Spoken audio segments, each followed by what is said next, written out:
Welcome to one Balaji. अब start करते हैं chapter number 18 body fluids and circulation का video number 2 and topic number 2 that is blood. Blood को हम पढ़ते हैं इन डिटेल में। फर्स्ट जो ब्लड है वो क्या है, एक कनेक्टिव टिश्यू। यहाँ पर इंपॉर्टेंट पॉइंट क्या है, ब्लड जो हमने पढ़ा था कि बॉडी फ्लूइड है, जो ब्लड है वो एक टिश्यू है। यहाँ पर पहला पॉइंट ये याद रखो, ब्लड एक सेल नहीं है, ब्लड एक ऑर्गन नहीं है। अगर ये टिश्यू है तो इट मींस ये किससे बना होगा, छोटे छोटे सेल्स से बना होगा, मेड अप ऑफ सेल्स। और ये सेल्स किस टाइप के हो सकते हैं, डिफरेंट टाइप्स के सेल से बना होता है क्या, आपका ब्लड। तो ये हो गया। सेकेंड पॉइंट क्या है, कनेक्टिव टिश्यू, यानी कि जो ब्लड एक टिश्यू है वो कैसा टिश्यू है, कनेक्टिव टिश्यू है। कनेक्टिव यानी कि वो कुछ कनेक्ट कर रहा है। किसको कनेक्ट कर रहा है, आपकी बॉडी के सारे पार्ट्स को वो अपने थ्रू कनेक्ट कर रहा है। अगर ब्लड कोई एक टिश्यू ऐसा होता, अगर कनेक्टिव टिश्यू नहीं होता तो वो कहीं एक जगह प्रेजेंट होता, जैसे कि एक लिवर ऑर्गन प्रेजेंट होता है, ब्रेन प्रेजेंट होती है, हमारी आईज जो हमारी फेस में ही प्रेजेंट होती हैं। लेकिन ब्लड कैसा है, वो पूरी बॉडी में प्रेजेंट है। अगर आप यहाँ पे कट लगाओगे तो यहाँ से ब्लड आएगा, हैंड्स में कट लगाओगे तो यहाँ से ब्लड आएगा, पाँव में लगाओगे तो पाँव से भी ब्लड आएगा। क्यों, क्योंकि आपका ब्लड पूरी बॉडी में फैला हुआ है। तो पूरा फैला हुआ है, इसका मतलब उसका कोई फंक्शन होगा, तभी उसको टॉप टू बॉटम तक जगह दी गई है पूरी बॉडी के अंदर। वो इसलिए फैला हुआ है ताकि जो भी उसके अंदर चीजें प्रेजेंट है वो आपकी बॉडी के टॉप पार्ट से लेके बॉटम पार्ट तक पहुंच सके, और जो बॉटम की चीजें वो टॉप तक या हार्ट से जो भी डाउन जाना चाहता है, अप जाना चाहता है, जो भी ट्रांसपोर्ट होना चाहता है वो ब्लड के थ्रू पूरी बॉडी में ट्रांसपोर्ट हो सकता है। वो सारे बॉडी पार्ट्स को कनेक्ट करके रखा है। तो ब्लड एक कनेक्टिव टिश्यू है, वो सेल नहीं है। टिश्यू है तो बहुत तरह के सेल से बना हुआ है, और यही डिफरेंट टाइप्स ऑफ सेल्स हम ब्लड की कॉम्पोजिशन में पढ़ेंगे।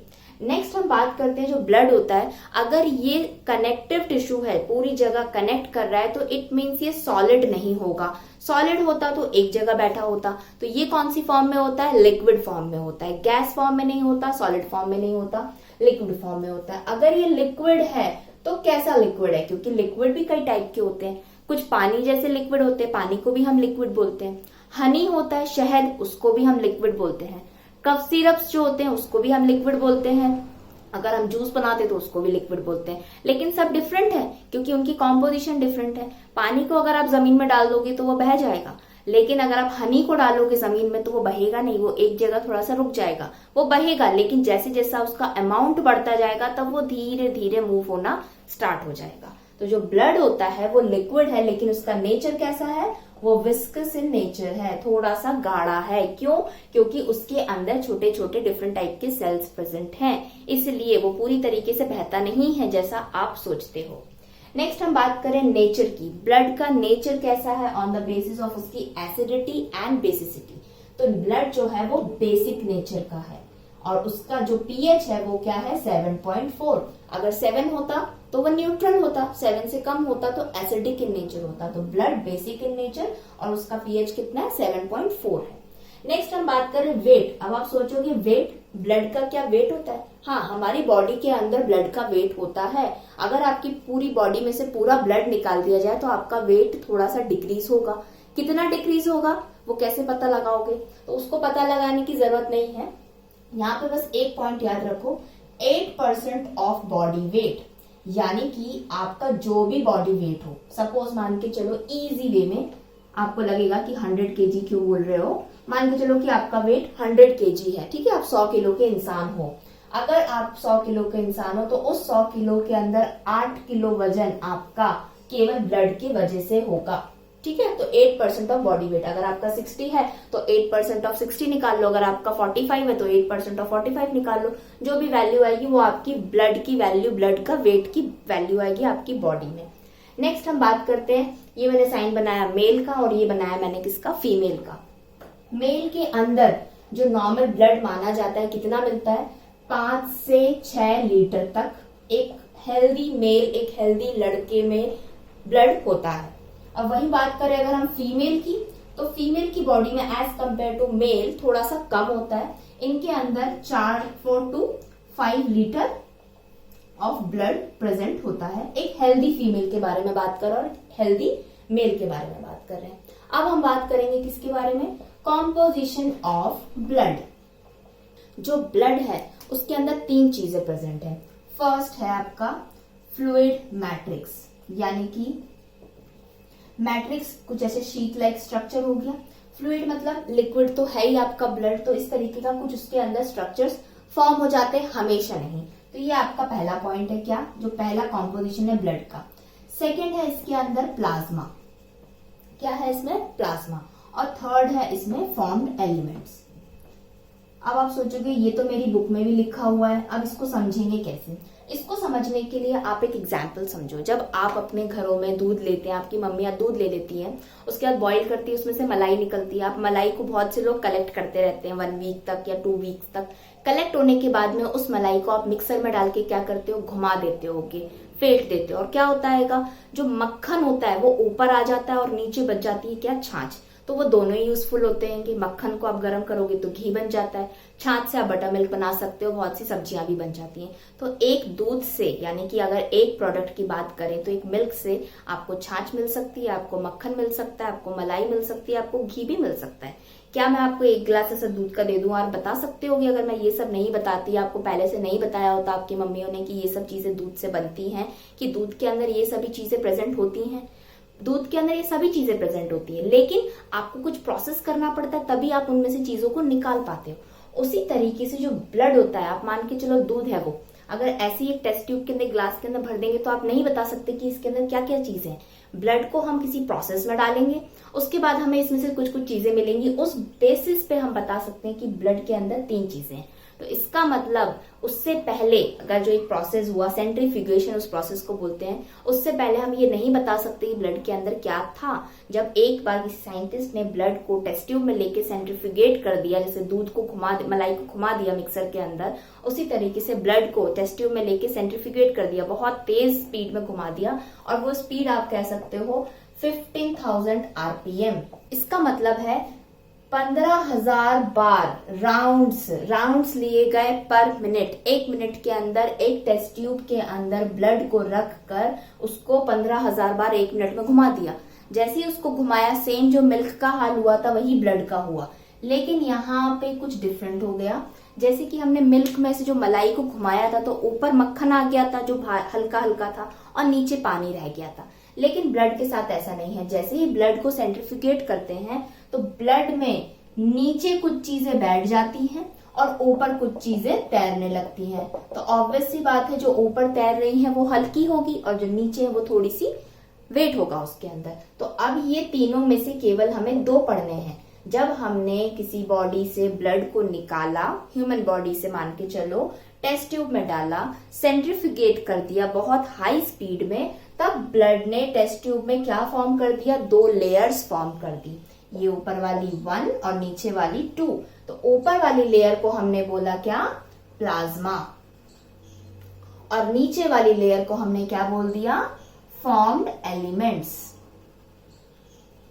यानी कि जो प्लाज्मा था वो लिक्विड पानी जैसा पार्ट था, ऊपर रह गया। लेकिन जब आपने मलाई को फेंटा था तो ऊपर मक्खन आ गया था, सेमी सॉलिड पार्ट, और नीचे लिक्विड पार्ट था। लेकिन ब्लड में जस्ट अपोजिट हो गया, लिक्विड पार्ट ऊपर आ गया, यहाँ पे मैं लिख देती हूँ, लिक्विड पार्ट ऊपर आ गया, और जो फॉर्म्ड एलिमेंट्स थे, एलिमेंट्स मतलब कुछ सेल्स के पार्ट, कुछ सेल्स थे, क्योंकि ब्लड क्या है, एक टिश्यू है, उसके अंदर क्या प्रेजेंट है, सेल्स प्रेजेंट है। ये सारे सेल्स क्या हो गए, नीचे बैठ गए आकर, और इनको हमने क्या बोल दिया, फॉर्म्ड एलिमेंट्स हो गया। तो इसका मतलब जब तक किसी साइंटिस्ट ने ब्लड को सेंट्रीफ्यूगेट नहीं किया था तब तक यही मानते थे कि ब्लड एक सिंगल चीज है। लेकिन सेंट्रीफ्यूगेशन के बाद पता चला कि ब्लड के अंदर और भी चीजें होती हैं। अब हम नेक्स्ट क्या पढ़ेंगे, ये तो हमें पता चल गया कि इसके अंदर 3 चीजें होती हैं। इन डिटेल में हमको पढ़ना है क्या, प्लाज्मा एंड फॉर्म्ड एलिमेंट्स। अब देखो ये ब्लड है, इसमें प्लाज्मा भी प्रेजेंट है, फॉर्म्ड एलिमेंट्स भी प्रेजेंट है, लेकिन कितना कितना प्रेजेंट है वो भी पढ़ना हमें बहुत जरूरी है। फर्स्ट हम बात करते हैं किसकी, प्लाज्मा की। अभी हम जनरली देखते हैं, बाद में इन डिटेल में अच्छे से पढ़ेंगे। 55% और फॉर्म्ड एलिमेंट्स है कितना, 45%। इसको समझने के लिए सबसे सिंपल तरीका क्या है, देखो मान के चलो ये ब्लड है, इसको मैंने ब्लड मान के रखा हुआ है, ठीक है।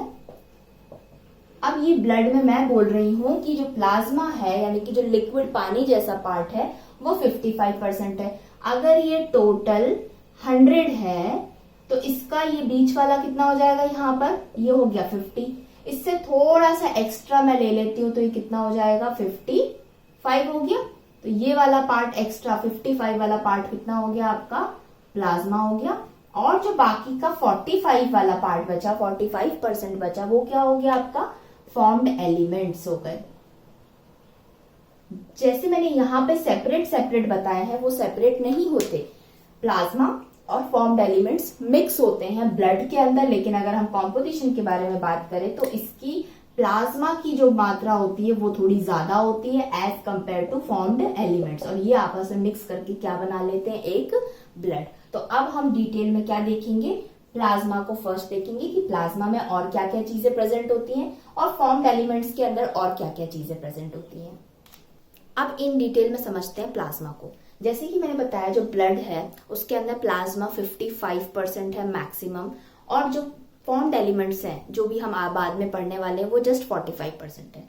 जो प्लाज्मा पार्ट है वो कैसा पार्ट है, लिक्विड पार्ट है ब्लड का। तो ब्लड ऑलरेडी लिक्विड था और प्लाज्मा भी लिक्विड है, तो इसका मतलब ब्लड के अंदर से अगर मैं प्लाज्मा को पूरी तरीके से निकाल दूं तो ब्लड लिक्विड नहीं रहेगा, क्योंकि प्लाज्मा कैसा लिक्विड पार्ट है और मैक्सिमम पार्ट क्या है, प्लाज्मा पार्ट है 55%। तो ब्लड का 55% प्लाज्मा होने से ही ब्लड लिक्विड फॉर्म में होता है। और जो प्लाज्मा लिक्विड है वो कैसा है, विस्कस इन नेचर है, थोड़ा सा गाढ़ा है। कलर के बारे में बात करें, ब्लड का कलर रेड होता है, उसका रीजन होता है हीमोग्लोबिन जो ब्लड के रेड ब्लड सेल्स के अंदर प्रेजेंट होता है। लेकिन जो प्लाज्मा ब्लड के अंदर प्रेजेंट होता है उसका कलर पेल येलो कलर का होता है, वो पेल येलो यानी कि हल्का पीला, पीले को भी बोलते हैं कि उसका रंग हल्का सा उड़ गया है, स्ट्रॉ येलो कलर, वैसा कलर का कैसा होता है, प्लाज्मा होता है। अब इसकी कॉम्पोजिशन के बारे में बात करते हैं। जैसे कि ब्लड के अंदर 3 चीजें प्रेजेंट थी, फ्लूइड मैट्रिक्स था, प्लाज्मा था और फॉर्म्ड एलिमेंट्स थे। उसी तरीके से प्लाज्मा के अंदर भी 2 चीजें हैं, एक जो बहुत ज्यादा अमाउंट में और एक जो बहुत कम अमाउंट में है। जो ज्यादा अमाउंट में है वो दे रही है प्लाज्मा का उसका लिक्विड नेचर, तो इसका मतलब प्लाज्मा के अंदर प्रेजेंट है क्या, वाटर, और वो मैक्सिमम अमाउंट में वाटर प्रेजेंट है, जिसका परसेंटेज है कितना 92% यानी कि 90 से 92% तक प्लाज्मा के अंदर वाटर प्रेजेंट है। तो अगर मेरा ये ब्लू वाला पार्ट केवल प्लाज्मा है पूरे ग्रीन वाले ब्लड के अंदर, तो इसका जो 90% हो गया ये वाला पार्ट, ये पूरा क्या है, पानी है, वाटर है इसके अंदर, ठीक है, वाटर प्रेजेंट है। अब कितना पार्ट बचा, कितना बचा, 8 to 10% का पार्ट, यानी कि जो इतना सा पार्ट बचा है प्लाज्मा का, वो क्या क्या है उसके अंदर, ये वाला पार्ट, ये पार्ट है कितना 8 to 10%। तो इसके अंदर बहुत सारी चीजें लाइक इसमें प्रोटीन्स प्रेजेंट हैं प्लाज्मा के अंदर, कुछ आयॉन्स प्रेजेंट हैं, लिपिड्स प्रेजेंट हैं, इलेक्ट्रोलाइट्स प्रेजेंट हैं और एंटीबॉडी प्रेजेंट है। ये हम समझेंगे एंटीबॉडीज क्या होती है, लिपिड्स, आयॉन्स और प्रोटीन्स किस तरीके से प्लाज्मा के अंदर प्रेजेंट है। यहाँ पर जो 8 to 10% में से प्रोटीन वाला पार्ट है वो अब हमें पढ़ना है।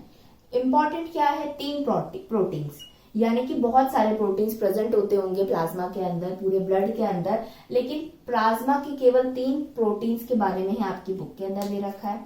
जो फर्स्ट प्रोटीन है उसका नाम है क्या, फाइब्रिनोजेन। नेक्स्ट है आपका ग्लोबुलिन और फाइनल आपका क्या है, एल्बुमिन। यानी कि ये तीनों प्रोटीन आपके प्लाज्मा में प्रेजेंट हैं, तो ये तीनों प्रोटीन आपके ब्लड में भी प्रेजेंट होंगे। और साथ ही साथ प्रेजेंट होते हैं कुछ क्लॉटिंग फैक्टर्स, यानी कि कुछ ऐसे फैक्टर्स यानी कि कुछ प्रोटीन्स हो सकते हैं, कुछ अमाइनो एसिड्स हो सकते हैं, कुछ एंजाइम्स हो सकते हैं जो हेल्प करते हैं क्लॉटिंग प्रोसेस ऑफ ब्लड की, और ये प्रेजेंट हो सकते हैं किसमें, प्लाज्मा के अंदर। तो अभी हमें इन डिटेल में क्या पढ़ना है, फाइब्रिनोजेन को पढ़ेंगे, ग्लोबुलिन को पढ़ेंगे, इसका फंक्शन क्या होता है, एंड एल्बुमिन को पढ़ेंगे।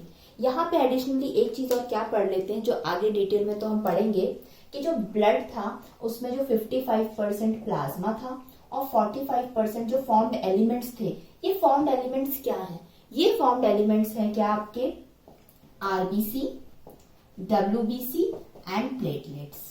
इसको हम लास्ट में पढ़ेंगे डिटेल में। लेकिन अब आपको समझ में आ गया, ओवरऑल व्यू समझ में आया कि जो ब्लड होता है उसकी जो प्लाज्मा 55% होता है, उसके अंदर भी 90% पानी भरा होता है। इसी वजह से प्लाज्मा भी लिक्विड होता है और ये ब्लड भी लिक्विड होता है। और प्लाज्मा के अंदर 90% पानी होने के साथ साथ बाकी के 8 से 10% में प्रोटीन्स होते हैं, आयंस होते हैं, कुछ लिपिड्स होते हैं, इलेक्ट्रोलाइट्स प्रेजेंट होते हैं, एंटीबॉडीज होती हैं, क्लॉटिंग फैक्टर्स होते हैं, जो हेल्प करते हैं प्लाज्मा को भी और जो इनडायरेक्टली हेल्प करते हैं किसको, ब्लड को। आखिरकार ब्लड ही है जो ये सबको अपने अंदर रखा हुआ है, क्योंकि वो एक टिश्यू है। और वहीं जो दूसरी और जो फॉर्म्ड एलिमेंट्स हैं जो कि ब्लड के अंदर प्रेजेंट है, जो केवल 45% है, उसके अंदर कौन कौन आ जाता है, हमारे आरबीसीज आ जाते हैं, रेड ब्लड सेल्स, जिसके अंदर हीमोग्लोबिन प्रेजेंट होता है और उसी वजह से ब्लड का कलर क्या होता है, रेड कलर होता है। अब आपको समझ में आया, जो आरबीसीज है वो फॉर्म्ड एलिमेंट्स में है, तो हेमोग्लोबिन भी फॉर्म्ड एलिमेंट्स के अंदर है, इसलिए ब्लड रेड कलर का है। प्लाज्मा के अंदर आरबीसी नहीं है, प्लाज्मा के अंदर हेमोग्लोबिन नहीं है, इसलिए प्लाज्मा का कलर कैसा है, पेल येलो कलर का है। फॉर्म्ड एलिमेंट्स के अंदर ही डब्ल्यूबीसी आती है, व्हाइट ब्लड सेल्स होते हैं जो इम्यून सिस्टम में हेल्प करते हैं। यहाँ तक कि प्लाज्मा के अंदर एंटीबॉडीज हैं, वो भी इम्यूनिटी प्रोवाइड कराती है। तो ये दोनों मिलके ब्लड के अंदर प्रेजेंट होके हमारी बॉडी को इम्यूनिटी प्रोवाइड कराती हैं, कि इम्यूनिटी में हेल्प करती हैं। और फाइनली बात करेंगे प्लेटलेट्स की, जो ब्लड क्लॉटिंग जो बोलते हैं ना, खून का थक्का बन जाना, उसमें जो हेल्प होती है, कि जो क्लॉट्स बनते हैं वो प्लेटलेट्स हेल्प कराती है बनाने में, कुछ क्लॉटिंग फैक्टर्स हेल्प करवाते हैं। तो अगर ये ब्लड हमारी बॉडी से अगर कट होके बह रहा है, वहां पे क्लॉट बनना है, तो फॉर्म्ड एलिमेंट्स में से प्लेटलेट्स हेल्प करेंगी इस ब्लड को क्लॉट बनवाने में। देन प्लाज्मा के अंदर क्लॉटिंग फैक्टर्स काम करेंगे, फाइब्रिनोजेन काम करेगा और बहुत सारी चीजें होंगी जो हेल्प करेंगी ब्लड के क्लॉट फॉर्मेशन में। अब हम इन डिटेल में समझ लेते हैं जो फाइब्रिनोजेन, ग्लोबुलिन एंड एल्बुमिन, जो 3 प्रोटीन्स हैं जो प्लाज्मा में पड़े हुए हैं ब्लड की, उनका फंक्शन क्या होता है। फर्स्ट हम बात करते हैं किसकी, फाइब्रिनोजेन की। जो फाइब्रिनोजेन होता है वो एक प्रोटीन है, ठीक है, ये तो पहले ही हमको पता चल गया। ये साथ ही साथ एक क्लॉटिंग फैक्टर भी है, यानी कि ये प्रोटीन एक ऐसा प्रोटीन है जो क्लॉटिंग में हेल्प कर रहा है, ठीक है। अब इसका अगर हम बात करें सिंथेसिस, यानी कि ये कहाँ प्रोड्यूस होता है, ये ब्लड के अंदर तो प्रेजेंट होता है, ब्लड की प्लाज्मा के अंदर फाइब्रिनोजेन प्रेजेंट होता है, लेकिन ये आया कहाँ से ब्लड के अंदर, ये आता है कहाँ से, लिवर से। लिवर में, हमारी बॉडी के अंदर जो लिवर एक ऑर्गन होता है, वहां पर फाइब्रिनोजेन बनते हैं और उसके बाद वो ब्लड में चले जाते हैं, जो एक बॉडी फ्लूइड है, ब्लड से वो प्लाज्मा के अंदर चले जाते हैं, जो एक प्रोटीन बन जाता है, यानी कि वो प्रोटीन ही फॉर्म होते हैं जो काम करते हैं as a clotting factor. Next हम बात करते हैं किसकी, ग्लोबुलिन की। ग्लोबुलिन भी क्या है, एक प्रोटीन है, ठीक है, फाइन, प्रोटीन है। ये क्या हेल्प करवाता है, ये हेल्प कराता है हमें इम्यूनिटी प्रोवाइड करने में। कैसे, सबसे पहले जो ग्लोबुलिन है ये भी लिवर के अंदर सिंथेसाइज होता है, साथ ही साथ जो हमारा इम्यून सिस्टम होता है वो भी ग्लोबुलिन्स को प्रोड्यूस कराता है। ग्लोबुलिन्स क्या कराते हैं, जो एंटीबॉडीज बनती है हमारी बॉडी के अंदर, एंटीबॉडीज क्या होती हैं, जो पैथोजन को या इन्फेक्शन जब अगर हमें हो जाता है उसको लड़ने के लिए जो चीज हमारी बॉडी में बनती है उसको हम एंटीबॉडी कहते हैं। सपोज ये एक बॉडी है, इसके अंदर कोई पैथोजन आया, वो पैथोजन एक बैक्टीरिया हो सकता है, एक वायरस हो सकता है, एक फंगस हो सकता है। अगर एक वायरस एंटर कर गया है तो ये बॉडी जो है केवल बैठी तो नहीं रहेगी, कुछ ना कुछ फाइट करेगी उस वायरस के लिए, तो फाइट करने के लिए भी कुछ बनाना पड़ेगा ना। तो इसी तरीके से जो अगर सपोज वायरस आया है तो वायरस कुछ लेकर आया होगा, सपोज एक छोटा सा पार्टिकल आया, तो ये पार्टिकल हमारी बॉडी के लिए क्या हो जाएगा, एंटीजन हो जाएगा। हमारी बॉडी के अंदर अगर ये घुस गया तो ये बन गया एंटीजन। हमारी बॉडी इस एंटीजन को मारने के लिए बनाएगी क्या, एंटीबॉडी। यानी कि मान के चलो हमारी कंट्री के अंदर कोई एंटर किया है, कोई आतंकवादी, कोई टेररिस्ट घुसा है, तो हम डायरेक्टली उससे बात नहीं करेंगे, जाके क्या बनाएंगे, वेपन्स बनाएंगे, उस वेपन्स से हम उस टेररिस्ट को मारेंगे। उसी तरीके से हमारी बॉडी जो है वेपन्स बनाती है, तो एंटीबॉडी क्या हो गई, एक वेपन हो गई है। ये जो यहाँ पे हमने वर्ड लिखा था, एक ही क्या हो गया, वेपन हो गया। तो इसका नॉर्मल शेप जो होता है वाई शेप की एंटीबॉडी होती है। तो आगे जितने भी वीडियोस के अंदर मैं एंटीबॉडी बनाऊंगी तो वाई शेप की ही बनेगी, तो आप ये मत सोचना कि ये मर्जी से बनाई गई है, वाई शेप की एंटीबॉडी होती है। जैसे एंटीजन आता है, एंटीबॉडी उसके पास में जाती है, उसको अटैच करती है और बहुत सारे प्रोसेस होती है, डायरेक्टली एंटीजन को या पैथोजन को मार देती है या इसको अटैच करके दूसरों को बुला लेती है कि आ जाओ, इसको मिलके मारते हैं। इस तरीके से क्या हो जाता है, ये बॉडी डिफेंस हो जाती है। इसकी इम्यूनिटी के कारण ये अपने आप को बचा लेता है इंसान। तो इम्यूनिटी कैसे बनी, एंटीबॉडीज बनी। एंटीबॉडीज कैसे बनी, ग्लोबुलिन की वजह से बनी। ग्लोबुलिन कहाँ बना, हमारी ब्लड के अंदर बना। ब्लड में कहाँ बना, प्लाज्मा के अंदर बना। ग्लोबुलिन क्या है, एक प्रोटीन है। अब अगर हम और डिटेल में पढ़ना चाहो तो ग्लोबुलिन 3 तरह के होते हैं, अल्फा, बीटा एंड गामा। उनके डिपेंड करता है साइज, शेप्स के ऊपर उनको डिफरेंशिएट किया गया 3 भाग में। तो लेकिन जो गामा वाला ग्लोबुलिन होता है वो ही केवल एंटीबॉडीज बनाता है हमारी बॉडी में। ऐसे ही हमारी बॉडी में बहुत सारी एंटीबॉडीज प्रेजेंट होती हैं, लेकिन कोई सडन वायरस आ जाता है, जैसे कि अभी कोरोना आ गया है, इसीलिए हम लोग को लॉकडाउन में अंदर बैठना पड़ा, क्योंकि हमारी बॉडी को नहीं पता कि कोरोना वायरस क्या है। तो उसके लिए हमारी बॉडी ने पहले से एंटीबॉडीज नहीं बना के रखी थी, और अगर वो अटैक करता है, हमारी बॉडी एंटीबॉडीज नहीं बना पाएगी, तो वो जो वायरस है वो हमारी पूरी बॉडी को खा जाएगा, यानी कि जो भी है डेथ हो जाएगी। इसीलिए अभी जो भी काम चल रहा है वैक्सीन को लेकर या जो भी चीज को लेकर, तो वैक्सीन में हम क्या कर देते हैं, उसकी बॉडी के अंदर एंटीबॉडी प्रोड्यूस करने के लिए हम उसमें एंटीजन डाल देते हैं। तो ये होती है क्या, एंटीबॉडी। तो यहाँ तक क्लियर हो गया, जो ग्लोबुलिन है वो हमारी बॉडी को इम्यूनिटी प्रोवाइड करता है इनडायरेक्टली एंटीबॉडीज को बना के। और फाइनली हम बात करेंगे किसकी, एल्बुमिन की। अब एल्बुमिन क्या है, एल्बुमिन भी एक प्रोटीन है, ठीक है। ये बात बार बार बतानी पड़ती है क्योंकि आपको याद होना चाहिए कि ये प्रोटीन है, कोई कार्बोहाइड्रेट नहीं है, कोई अमाइनो एसिड का बना है, कोई लिपिड नहीं है, कोई न्यूक्लिक एसिड नहीं है। एल्बुमिन सबसे ज्यादा एबंडेंट प्रोटीन है आपके प्लाज्मा के अंदर। इंपॉर्टेंट पॉइंट है, out of globulin, fibrinogen and albumin कौन सा एबंडेंट सबसे ज्यादा है, एल्बुमिन बहुत ज्यादा एबंडेंट है। इसका फंक्शन क्या है, इसका फंक्शन है ऑस्मोटिक बैलेंस करवाना, ऑस्मोटिक बैलेंस मेंटेन करके रखना। अब ये क्या होता है ऑस्मोटिक बैलेंस, आपने हर जगह पढ़ लिया होगा कि हाँ ऑस्मोटिक बैलेंस कराने के अंदर एल्बुमिन प्रोटीन हेल्प करता है। कैसे हेल्प करता है, ऑस्मोटिक बैलेंस क्या होता है, किस तरीके से, जैसे कि ग्लोबुलिन हमको समझ में आ गया कि हाँ एंटीबॉडीज बनाता है, अगर कभी भी एंटीजन आता है तो एंटीबॉडी उससे लड़ने का काम करती है। फाइब्रोनेजन है जो सिंथेसाइज होता है लिवर के अंदर, वो क्लॉटिंग फैक्टर है। जब भी कभी आपको चोट लगेगी, खून निकलेगा, क्लॉट बनेगा, तो वहां पे फाइब्रोनेजन आ जाएगा हेल्प करने के लिए, ठीक है। एंटीजन आपकी बॉडी में आ गया, कोई वायरस आ गया, कोई बैक्टीरिया आ गया, आपको अचानक सर्दी हो गई, आपकी बॉडी लड़ने के लिए जो भी एंटीबॉडीज बनाएगी वो ग्लोबुलिन आके प्रोटीन आपकी हेल्प कर देगा जो आपके ब्लड में प्रेजेंट है। एल्बुमिन क्या करेगा ऑस्मोटिक बैलेंस करने के लिए, क्या होता है हमारी बॉडी के अंदर जो ब्लड होता है वो मूव कर रहा है, फ्लो कर रहा है, और वो बहुत प्रेशर के साथ में मूव करता है। तो जैसे ही वो प्रेशर के साथ में मूव करता है ब्लड वेसल्स के अंदर, ऐसे खुला ब्लड नहीं बह रहा होता है, किसमें फ्लो करता है, वो मान के चलो ये ब्लड वेसल्स हो गई, क्या हो गई, ये ब्लड वेसल, इसके अंदर ब्लड क्या कर रहा है, इस तरीके से फ्लो कर रहा है, बहुत प्रेशर में फ्लो कर रहा है। कई बार क्या होता है ये ब्लड वेसल से भी जो होता है ब्लड क्या होता है बाहर आ जाता है, पूरी तरीके से बाहर नहीं आता, अपना कुछ पार्ट वो लिक्विड पार्ट बाहर जाने देता है, और इस वजह से ब्लड के बाहर क्या प्रेजेंट है, दूसरे ऑर्गन्स प्रेजेंट है, ठीक है, टिश्यूज प्रेजेंट है। अब ये टिश्यूज के अंदर अगर पानी आ जाएगा, ब्लड का लिक्विड पार्ट आ जाएगा, तो टिश्यू क्या हो जाएंगे, फूल जाएंगे, एडिमा, सूजन आ जाएगी, स्वेलिंग आ जाएगी। तो क्या आपको सूजन चाहिए, टिश्यूज को सूजन चाहिए, स्वेलिंग चाहिए, नहीं चाहिए उसको। लेकिन ब्लड की टेंडेंसी वो इतनी फ्लो में बहता है कि कहीं ना कहीं थोड़ा बहुत तो निकल जाता है, उसका लिक्विड पार्ट निकल गया और यहाँ पे स्वेलिंग हो सकती है। तो ये स्वेलिंग ना हो उसके लिए एल्बुमिन प्रोटीन क्या करता है, इस ब्लड के अंदर प्रेजेंट होता है। ब्लड के अंदर एल्बुमिन भी है, ग्लोबुलिन भी है, फाइब्रोनेजन भी है। तो एल्बुमिन प्रेजेंट होने से क्या होगा, ये जो बाहर निकल के आ रहा है, ब्लड रिस रहा है जो, वो कम हो जाता है। तो अगर आपका कोई चेकअप होता है उसके अंदर एल्बुमिन बहुत कम निकलता है, बहुत ही कम निकलता है, तो इसका मतलब आपके ब्लड में एल्बुमिन नहीं है। एल्बुमिन नहीं होगा तो ब्लड प्रेशर से बहेगा और वो रिस जाएगा, सूजन स्टार्ट हो जाएगी और बहुत सारी चीजें हो सकती हैं साथ में। तो एल्बुमिन चेक करके इनडायरेक्टली स्वेलिंग को चेक किया जा सकता है। तो एल्बुमिन का ये फंक्शन होता है प्लाज्मा के अंदर। और अब हम देखेंगे क्या, प्लाज्मा कंप्लीट हो गया। प्लाज्मा का कलर क्या होता है, ब्लड के अंदर प्रेजेंट होता है 55%, बहुत मैक्सिमम होता है, लिक्विड इन नेचर होता है।